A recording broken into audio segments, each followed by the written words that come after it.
Hello friends, मैं हूं मनीष विश्वकर्मा और आपका हमारे यूट्यूब चैनल एमवी क्लासेस में हार्दिक स्वागत है।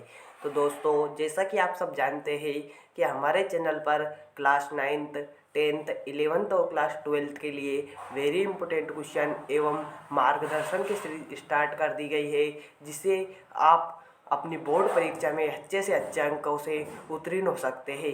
इम्पोर्टेंट क्वेश्चनों की सीरीज में आपको वही इम्पोर्टेंट क्वेश्चन दिखाए जा रहे हैं जो कि बार बार बोर्ड परीक्षा में पूछे जा चुके हैं और इस बार भी बोर्ड परीक्षा में पूछे जाने की संभावना है। अगर आप इम्पोर्टेंट क्वेश्चनों की सीरीज को देखना चाहते हैं तो आप हमारे चैनल को सब्सक्राइब कर सकते हैं, बेल आइकन को ऑल पर सिलेक्ट कर सकते हैं, जिससे हम जो भी वीडियो अपलोड करेंगे आप तक पहुंचेगी सबसे पहले। तो चलिए आज की इस वीडियो को स्टार्ट करते हैं।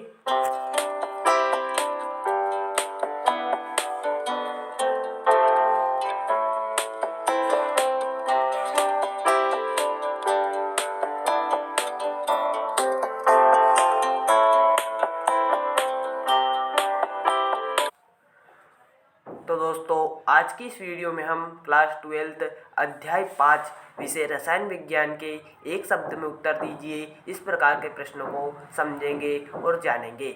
आज की इस वीडियो में जो भी आपको एक शब्द में उत्तर दीजिए प्रश्न बताए जा रहे हैं, यह आपकी बोर्ड परीक्षा की दृष्टि से बहुत ही इम्पोर्टेंट है। अगर आप इनको तैयार कर लेते हैं तो आपको इनकी सहायता से बोर्ड परीक्षा में अच्छे से अच्छे अंक मिल सकते हैं। तो चलिए आज की इस वीडियो के प्रश्नों को स्टार्ट करते हैं।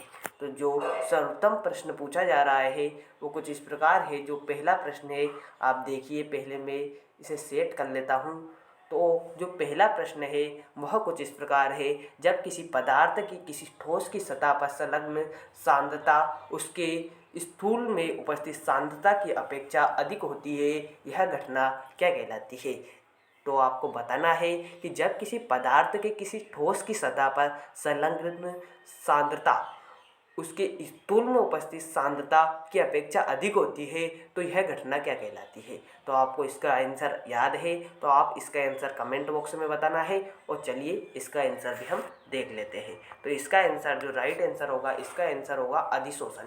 तो यह घटना क्या कहलाती है? अधिशोषण कहलाती है। तो आपसे जो भी प्रश्न पूछे जा रहे हैं इनका आंसर आप कमेंट बॉक्स में लिखकर मुझे जवाब दें, क्योंकि इससे आपके जो क्वेश्चन याद है वो और अधिक समय तक याद रहेंगे, और जो नहीं याद है उनके भी आंसर आप कमेंट बॉक्स में लिखें, क्योंकि इससे आपको जो याद नहीं है वो भी याद हो जाएंगे और जो याद है वो अधिक समय तक याद रहेंगे। तो आप कमेंट बॉक्स में इनके आंसर मुझे अवश्य दें। तो चलिए अगले प्रश्न को देखते हैं। अगला प्रश्न आपसे कुछ इस प्रकार पूछा गया है। देखिए आप, अगला प्रश्न है कुछ इस प्रकार। ये देखिए, वह पदार्थ जिनके जलीय विलयन परमामेंट झिल्ली या जैविक झिल्ली में से हो विस्तृत नहीं होते कहलाता है।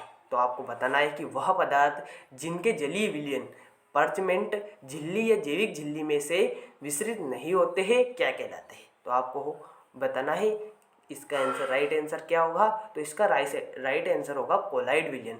कोलाइड विलयन जो होते हैं वह परमामेंट झिल्ली या जैविक झिल्ली में विस्तृत नहीं होते हैं। तो इसका राइट आंसर होगा कोलाइड, इसका राइट आंसर हो जाएगा। तो चलिए तीसरे प्रश्न को देखते हैं। तीसरे प्रश्न में जो आपको बताया जा रहा है कुछ इस प्रकार है। देखिए आप तीसरे प्रश्न को। तीसरे प्रश्न में आपसे पूछा गया है वे पदार्थ परिक्षेपण माध्यम जैसे जल के साथ हिलाने पर सरलता से कोलाइड विलयन बनाते हैं कहलाते हैं। तो आपको बताना है कि वे पदार्थ क्या कहलाते हैं जो सरलता से जल में घुलकर कोलाइडी विलयन बनाते हैं, क्या कहलाते हैं? तो यह होते हैं द्रव कोलाइड क्या कहलाते हैं? द्रव कोलाइड कहलाते हैं वे पदार्थ जो परिक्षेपण माध्यम जैसे जल के साथ हिलाने पर सरलता से कोलाइड विलयन बनाते हैं, ये पदार्थ क्या कहलाते हैं? तो द्रव स्नेही कोलाइड कहलाते हैं। क्या कहलाते हैं? द्रव स्नेही कोलाइड कहलाते हैं। तो आपको इस प्रकार पूछा जा सकता है कि द्रव स्नेही कोलाइड किसे कहते हैं? तो वे पदार्थ जो परिक्षेपण माध्यम जैसे जल के साथ हिलाने पर सरलता से कोलाइड विलयन बनाते हैं, इन्हें क्या कहते हैं? तो इन्हें द्रव स्नेही कोलाइड कहते हैं। आपको इस प्रश्न को याद कर लेना। तो तो आपको इसका आंसर पता हो तो कमेंट बॉक्स में बताना है, अगर नहीं पता है तो भी आपको कमेंट बॉक्स में इसके आंसर को लिखना है।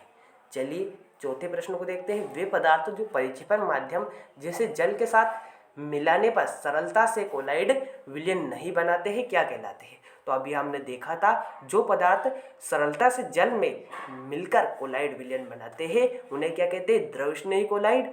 और वे पदार्थ जो परिक्षेपण माध्यम जैसे जल के साथ मिलाने पर सरलता से कोलाइड विलयन नहीं बनाते हैं उन्हें क्या कहते हैं? तो द्रव विरोधी कोलाइड कहते हैं। तो आपको दोनों को याद कर लेना है कि द्रव विरोधी कोलाइड किसे कहते हैं और द्रव स्नेही कोलाइड किसे कहते हैं? तो आपका इसका जो राइट आंसर होगा द्रव विरोधी कोलाइड।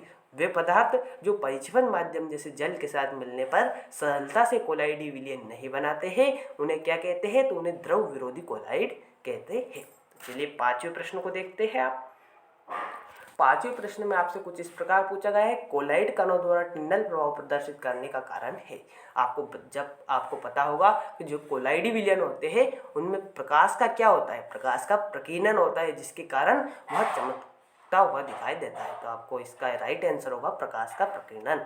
कोलाइडी कणों द्वारा टिंडल प्रभाव, अर्थात टिंडल प्रभाव किसे कहते हैं? टिंडल प्रभाव में चमकीला दिखाई देता है। जो कोलाइड विलयन होता है वो चमकता हुआ प्रतीत होता है। तो इसका कारण क्या होता है? इसका कारण होता है प्रकाश का प्रकीर्णन। कोलाइड कणों द्वारा प्रकाश का प्रकीर्णन होता है जिससे वह जो कोलाइडी विलयन होता है वह चमकता हुआ दिखाई देता है। इसी को टिंडल प्रभाव कहते हैं। तो आपको टिंडल प्रभाव भी याद रखना है। और कोलाइडी कणों द्वारा टिंडल प्रभाव को प्रदर्शित करने का कारण क्या होता है? प्रकाश का प्रकीर्णन। चलिए आगे छठे प्रश्न को देख लेते हैं। छठा प्रश्न आपसे कुछ इस प्रकार पूछा गया है, कोलाइड कणों की गति क्या कहलाती है? कोलाइड कणों की गति आपको पता होगा ऐसी टेढ़ी मेढ़ी गति होती है कोलाइड कणों की। जब हम कोई कोलाइडी विलयन बनाते हैं तो उसमें कोलाइड कण उपस्थित होते हैं और उन कोलाइड कणों की गति जो होती है वो कुछ इस प्रकार होती है। जैसे कि एक कोलाइडी कण है, देखिए आप यहाँ पर, यह एक कोलाइडी कण है। तो इसकी गति कैसी होती है? यहाँ से आता है कोलाइडी कण, इधर जाता है, फिर इधर जाता है, फिर इधर जाता है, इधर जाता है, इधर जाता है, इधर जाता है। तो इस गति को क्या कहते हैं? तो ब्राउनी गति कहते हैं। जब कोलाइड पदार्थ को हम जल में मिलाते हैं तो कोलाइडी विलयन बनता है। और जो कोलाइड पदार्थ के कण होते हैं उनकी कोलाइडी विलयनों में एक गति होती है जिसे ब्राउनी गति कहते हैं। तो आपसे पूछा जा सकता है कि ब्राउनी गति किसे कहते हैं? तो कोलाइड कणों की गति को ब्राउनी गति कहते हैं। ब्राउनी गति कहते हैं। कोलाइड कणों की गति को क्या कहते हैं? ब्राउनी गति। तो चलिए अगले प्रश्न को देखते हैं। अगला प्रश्न आपसे कुछ इस प्रकार पूछा गया है, देखिए आप अगले प्रश्न को, किसी अवक्षेप को कोलाइड कणों में बदलना क्या कहलाता है? किसी अवक्षेप को कोलाइड कणों में बदलना क्या कहलाता है? तो पेप्टीकरण कहलाता है। जो कोई अवक्षेप होता है उसे कोलाइड कण में बदलना क्या कहलाता है? पेप्टीकरण कहलाता है। तो आपसे पूछा जा सकता है कि पेप्टीकरण किसे कहते हैं? तो किसी अवक्षेप को कोलाइड कणों में बदलना क्या कहलाता है? पेप्टीकरण कहलाता है। पेप्टीकरण किसे कहते हैं? किसी अवक्षेप का कोलाइडी कणों में बदलना पेप्टीकरण कहलाता है। तो आपको पता होगा, याद करना है पेप्टीकरण किसे कहते हैं। तो चलिए अगले प्रश्न को देखते हैं। अगला प्रश्न आपसे कुछ इस प्रकार पूछा गया है, सरसों के तेल का पीला रंग गायब करने के लिए इसे सक्रिय कार्बन के साथ हिलाया जाता है। यह प्रक्रिया किस सिद्धांत पर आधारित है?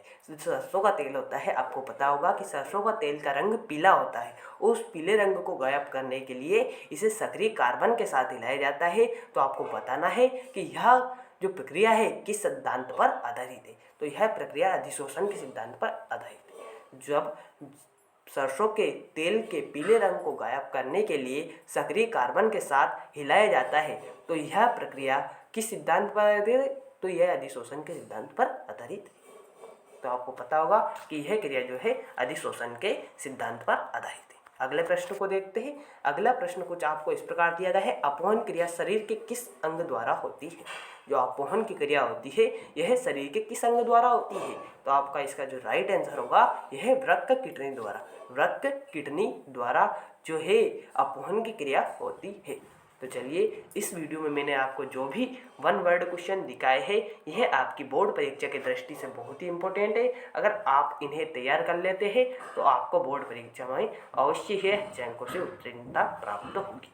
तो आपको ऐसे ही वीडियो देखने के लिए हमारे चैनल को सब्सक्राइब कीजिए, बेल आइकन को ऑल पर सिलेक्ट कीजिए, जिससे हम जो भी वीडियो अपलोड करेंगे आप तक पहुँचेगी सबसे पहले। तो चलिए आज की इस वीडियो को यहीं पर विराम देते हैं। मिलते हैं किसी अन्य वीडियो में अन्य टॉपिक पर।